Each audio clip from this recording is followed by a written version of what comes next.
Well, alright guys, you asked for it thousands of times, I'm finally bringing it to you. What we're going to do today, rod and reel video, there's, let's see, 1, 2, 3, 4, 5, 6, 7, 8, 9, 10, 11. Yep, just right around my 12 combo arsenal that I want to show you, just my rods and reels. Probably everyone that watched my videos have wanted to see this. On the one side, to my right, I'm going to show you kind of like my more expensive rods and reels stuff.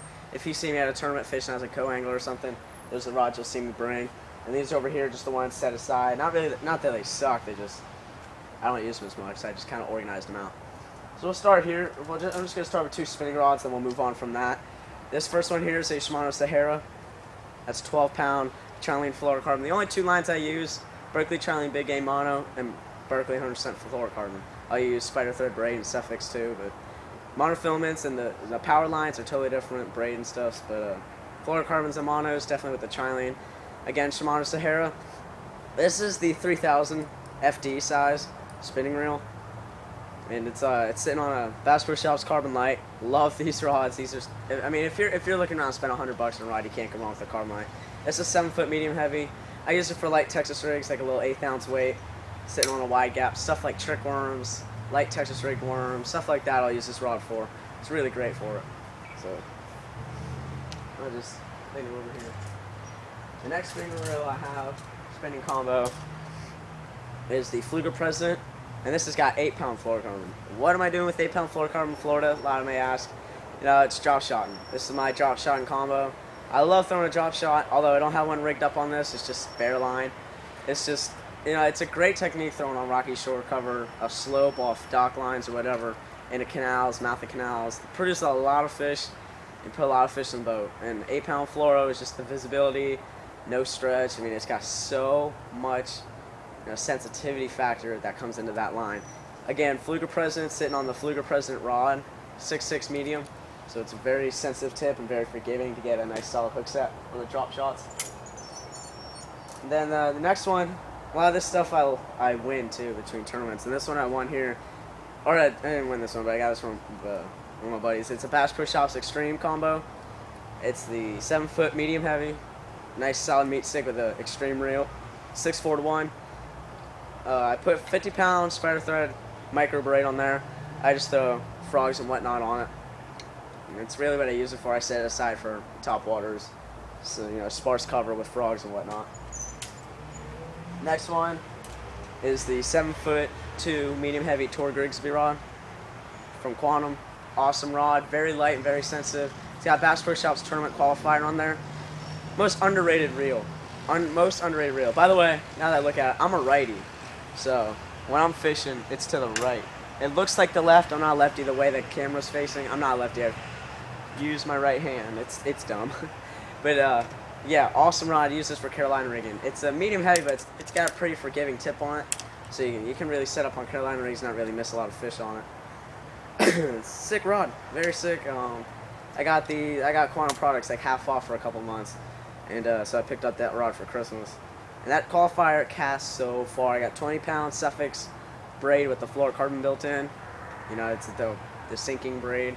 And this rod is so sweet for Carolina rigs, I can't express it enough. Or this reel, I should say. It just, behind me, I have a brick wall that borders around my neighborhood. I could seriously probably hit 120 yards with this reel, fully packed with this 20-pound braid. It zings. It's like an $80 reel, and it absolutely is rocket. Next one is a Shimano Corrado. It's a 6/4 to 1. The 200E7. These are the better Corrados. The new Corrados, God, they suck. This is just a race. Sitting on a 7-foot medium heavy carbon light. I've used this for swim jigs. You know, if you take a swim jig, chuck it up in the grass, you really need a lot of backbone and a lot of power in your rod to pull them back out. That's got 40-pound spider wire braid on it. That stuff is so smooth coming off your reel. It's like butter. It's almost like throwing a fluorocarbon on your baitcaster reel. You know, fluorocarbon comes real smooth off these Corrados, and that's a sick combo there.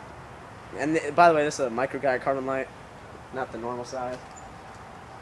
Last one is my Broomstick. This is my flipping sticks, the Bass Pro Shops Pro Qualifier, 7'6", heavy, fast action, with a Daiwa Zillion 100 SHSA. So like a $550 reel, one of the limited editions. And you know, it's basically all I use it for, just flipping and pitching heavy cover. I've also used this rod for a spro frog.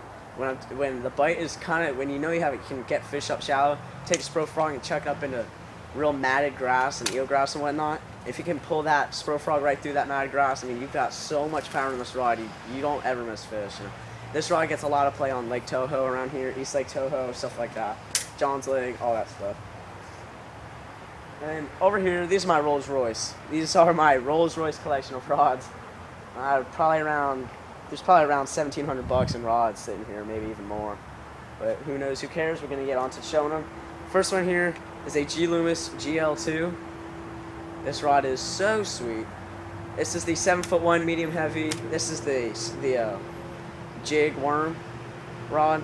They got little pictures of all they got spinnerbaits ones, Carolina rigs, stuff like that. But yeah, and it's sitting with a Revo STX, or a Revo Skeet Reese. And that reel is so light on here. I really love this reel. I got it buttery smooth. I mean, it goes just forever. That spool just goes crazy in there. And you know, the rod itself is really light and ridiculously sensitive. I mean, what I've used this for is finesse jigs, stuff like that. When I'm taking a heavy Texas rig and I'm pegging like a 3/8 ounce weight, throwing it out there on hydrola and just pulling it back. This thing's got a lot of sensitivity. You really feel those subtle bites. That's a good rod for it. The Loomis GL2 gets a lot of play. That's got a 40-pound spider wire, or not spider wire, spider thread micro braid on it. Spider wire sucks. But next, before we get to my ghost rods, this is the Shimano Kumara, a 6'8" medium heavy, but an extra fast tip. Awesome rods to throw a trick worm on, finesse worm, even like when you're throwing a heavy drop shot and you need a lot of power. What I use this rod for is a little bait. I've been catching a ton of fish on it lately. You know, when you get really, you know, those post-spawn fish that have already spawned out, yes, we do have those in Florida right now, but you can take a little 1/8 ounce finesse jig, put a little grub trailer on it, and chuck it out. It's slow sink, catch big old fish off docks on it. Probably most of them are probably spawning that are just, you know, fry garters and whatnot. And the reel that's sitting on here, let me throw this back on here. The rod is ridiculously light, ridiculously sensitive, but I'm not a big fan of the extra fast tip. That's the only thing. I've missed a couple fish because it's got a lot of play in the rod. I mean, it bends really easily. But that's a Quantum Accuracy PT. I don't know what's going on. There's a big explosion behind me. And there's helicopters, all sorts of crap running around everywhere. But yeah, the Accuracy PT is a sick reel. When I got it, it made a really funky noise when I was casting. I found you just got to break in the casting bearing. Oh, wait for this helicopter.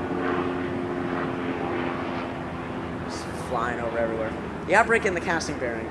You know, like this video or comment, tell me if this Accuracy, when you cast, made a really like cracking noise when you would cast. And you know, that one's got 15-pound monofilament on there. And you just have to break the reel in, then it's perfectly fine. Now we're going to my ghost rods, my collection of duckets.